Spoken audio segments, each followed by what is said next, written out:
historic season para sa NU matapos parehong makuha ng men's and women's volleyball team ang championship sa UAAP Season 86. Nakuha ng NU Lady Bulldogs ang ika-4 nitong titulo sa UAAP Volleyball matapos talunin ng UST Golden Tigresses in 4 sets. Hinirang ang UAAP Season 86 Best Opposite Spiker na si Eliza Solomon bilang Finals MVP after delivering 27 points on 20 attacks, 4 blocks and 3 aces.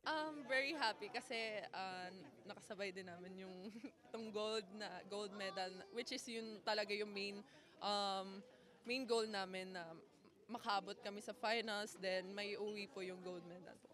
Yan po. Very happy kami sa program ng NU and sa mga players din.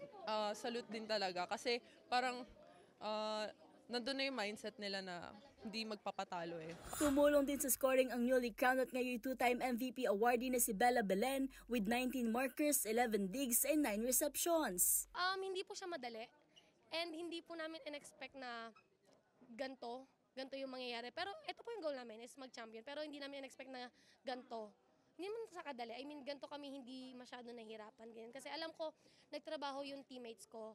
Nagtrabaho yung team ko to the point na talagang pag-training, 100% yung binibigay nila. Sadyang kailangan lang minsan i-remind kung ano yung ultimate goal namin para bumalik kami dun sa trabaho na sinasabi namin.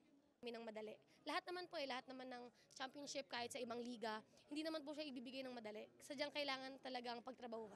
After earning first 2 wins, isang thrilling third set ang ipinakita ng kupunan with Belen taking the charge for 27-25 victory. At pagdating sa fourth, hindi na nila hinayaang pang makalapit ang UST by sealing the championship to 25-16.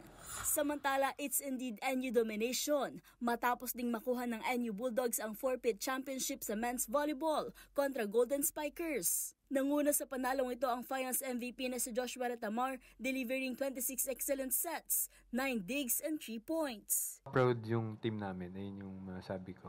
And yung last na, nung nag-meeting kami sa team, share ko lang na sinabi ko sa kanila na pag nag-champion tayo ngayon, magtutuloy-tuloy yan. Kasi madadala niyo yung pride and yung momentum ng pagiging champion. Kaya natutuwa ako and na-excite ako para sa next na UAAP. Ito ang unang pagkakataon para sa NU na parehong makuha ang titulo sa men's and women's volleyball sa isang season. At sila rin ang unang university na nakapagtala ng double gold mula pa noong season 77. Para sa MBC TV Sports, ito si Mili Borja, sama-sama tayo, Pilipinas.